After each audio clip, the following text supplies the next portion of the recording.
Très bien équilibré aérodynamiquement, et c'est absolument le cas de cette voiture. Ah oui, absolument. La Toyota a fait d'énormes progrès. Ralph a fait une très bonne deuxième séance de qualification. Alors la stratégie, on en parle souvent, est-ce qu'il a moins d'essence que Trulli? Il reste quand même un des circuits les plus difficiles pour les pneumatiques. Oui, absolument. Il est aussi difficile pour l'aérodynamique. C'est pour ça que les gens viennent s'entraîner ici, toutes les équipes tout l'hiver. Il faut toujours se méfier de la Scuderia et de son pilote fétiche, Michael Schumacher. Vous l'avez vu ici, ces deux très courtes, longues courses très rapides qui commandent une ligne droite 1 km. Ah oui, formidable départ, et c'était très important pour Alonso d'être devant Marc Webber, très difficile à doubler. Et elles ne seront pas là et on ne les reverra pas avant le Grand Prix du Nürburgring en Allemagne après Monaco. On sait que les pneus vont très bien marcher un peu plus tard et qu'il faut donc rester sur la piste le plus longtemps possible pour augmenter l'écart avec tes premiers, avec ces pneus plus performants. Et ce rythme de Raikkonen, vous étonne un petit peu ou vous attendiez à cela?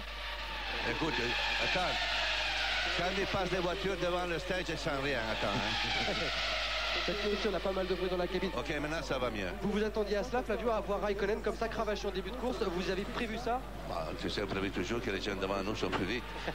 Alors on sait que toutes les équipes de Michelin en tout cas ont pris l'option, le plus tendre. Alors l'écart aujourd'hui est très important, 2 secondes de tour sur ce dernier tour entre Raikkonen nous ferait peut-être penser ce que vous venez tout à l'heure. Est-ce qu'on va pas faire 3 ravitaillements chez Raikkonen? Il n'est pas spécialement gêné, on sait y aller tout seul, il a Schumacher derrière. Oui, écoutez, je regarde les temps de physique là, 1:16,7. Justement, retournons encore une fois dans ce stand Renault. On a Guillaume Lacroix, peut-être avec une comparaison entre les problèmes que rencontre et Fisichella d'un côté et Alonso de l'autre. En fait, c'est que ça. C'est-à-dire que Fisichella est réglé. Excusez-moi, je vais devoir vous interrompre parce qu'il y a un petit problème de micro, on vous entend par intermittence. En tout cas, Fisichella lui se Physique. Il est en train d'attaquer très fort Michael Schumacher parce qu'il a failli partir à la faute. C'est quand même étonnant, c'est pneumatique. Eh oui, c'est gomme noire, hein. Des réactions bizarres.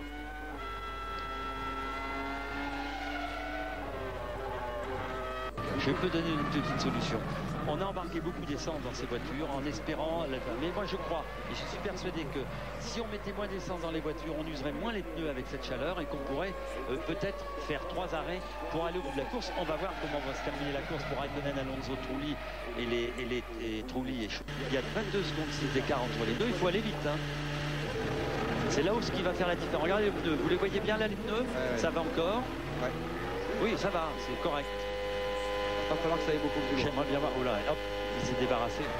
Mais vous savez, le problème de ce règlement, c'est qu'on ne peut pas empêcher la manufacture. Ils sont en concurrence, il y en a 2. Alors, s'il n'y en avait qu'un, évidemment, on n'aurait aucun problème. Mais là, on amène des pneus de plus en plus tendres. Vous avez bien vu, là, toutes les écuries ont choisi l'option. On va revenir au premier plan. Comment il s'appelle? Le jeune Raikkonen. Ah, ça se précise. Le jeune Raikkonen. Oh, il va regretter cet arrêt supplémentaire là parce qu'il a perdu beaucoup de temps pour changer sa tête rouge. Vraiment, il était heureux quand il a rendu son trophée. Il voit plus clair. Pourtant, les guerriers sont là. C'est pas un verre de champagne qui va l'inquiéter. Hein. Allez, regardez s'il ne se met pas. Sous-entendu, c'est un alcoolique. Kimi. Allez. Monaco.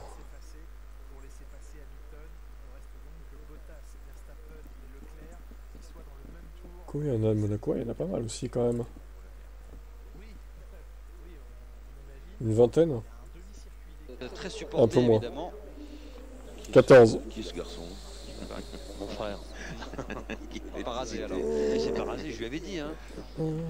Jacques, 2 virages très importants à partir de maintenant. Absolument, une succession à S très rapide, gauche-droite. On a masté le casino. Et Jacques, on se dirige tout de suite vers l'endroit le plus rapide sous le tunnel. Et effectivement, on sort du portier, on attaque le tunnel. En point de mire, la Rascasse. Oui, la Rascasse, un virage très lancier abordé en première. Ça monte énormément. Il faut attaquer la longue droite des stands par le virage Anthony Nogues. Et on arrive à la ligne d'arrivée. Jacques, c'est explosif au premier virage. Eh oui, absolument. Il va falloir franchir le premier virage pour ces deux pilotes et celui qui sera en tête va certainement emmener l'autre dans son sillage et ils vont faire un trou certainement très rapidement avec les autres. Est-ce qu'il y a, pensez-vous Jacques, il y a une chance pour qu'à gauche ce soit un petit peu plus rapide au départ? Oui, si ce n'est que quand vous êtes à gauche, c'est une courbe. Ce départ, il y a un peu plus de distance à parcourir. Regardez ici. Et oui, absolument. Vous savez qu'ici, en Tour de Rail, il y a très peu de visibilité dans ces virages. Il y a beaucoup, le circuit est très bosselé, spécialement ici dans la descente sur Mirabeau. Vous verrez les voitures passer de la gauche à la droite de votre écran pour éviter une plaque d'égout. Voilà, quand il décrit le circuit, c'est compliqué aussi. Hein. À ce freinage-là, particulièrement, c'est très important d'avoir beaucoup d'appui. Oui, il faut en avoir parce qu'on est à 303 km/h pour les meilleurs. Un gros freinage en descente sur une piste très bosselée pour arriver sur le port, sur la chicane du port que l'on négocie à petite vitesse là aussi pour accélérer. Vous l'avez vu là, un incident gravissime hier en tout cas pour la voiture de Ralf Schumacher. Ça s'appelle le bureau de tabac, un virage sans aucune visibilité, Christophe.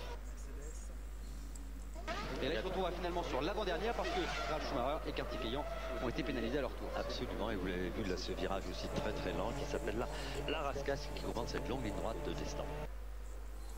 Ah oui, absolument, un mauvais départ en tout cas, c'est certain. Peut-être un limiteur, on l'a entendu, c'est très bien réglé, mais qui handicape beaucoup la voiture en plein accélérateur. Une 17,5 pour Raikkonen, c'est le meilleur tour en course. Il place la barre d'emblée très très haut, mais il a raison. Vu la cadence qu'il a fait la séance d'essai, la qualif de ce matin, à mon avis, il y a peut-être une chance qu'il fasse aussi à notre arrêt. Oui, ça fait faire les affaires d'un garçon et d'une marque dont on vient de parler, de Renault, avec un physique qui est là qui va. Alors est-ce qu'il va repartir? Il était à 45, ça veut dire. On vous l'avait dit, les fous furieux étaient là. Les pourrieux. C'est évident, 3 km 3, c'est le moins long de l'année, c'est Danville, une des plus belles villes du monde, c'est très people. On est heureux de conduire la voiture parce qu'il y a des rapports très courts. On a la puissance du moteur qui vous arrive dans la gueule en permanence, c'est plutôt sympa. Et puis c'est très dangereux puisqu'on doit côtoyer les rails vraiment de si près que ce sont en général des très bons pilotes qui gagnent à Monaco. Et la preuve en est, hein, vous regardez le palmarès de Monaco, il y a eu des bons mais pas moi. Ouais, on a été gâtés par le... Tout ça, pour moi, ça prouve bien que s'arrêter au stand, c'est ridicule. Parce que les pilotes, avant toujours ce 22e, là, les arrêts au stand, ils se traînent. Enfin, ils se traînent. Façon de parler, ils essayent, ils observent. S'ils observent pendant 25 tours, c'est un peu gonflant pour nous. Tout à fait. Et d'un seul coup, ils se disent, là, il faut y aller parce que la course va finir, et puis je vais toujours en train d'observer. Donc, s'il n'y a pas d'arrêt, ils seraient obligés dès le début. Comment vous pouvez expliquer qu'après cet incident, les voitures, elles sont roue dans roue comme des chiens fous et qu'ils ne le font pas au départ de la course? Je ne comprends pas.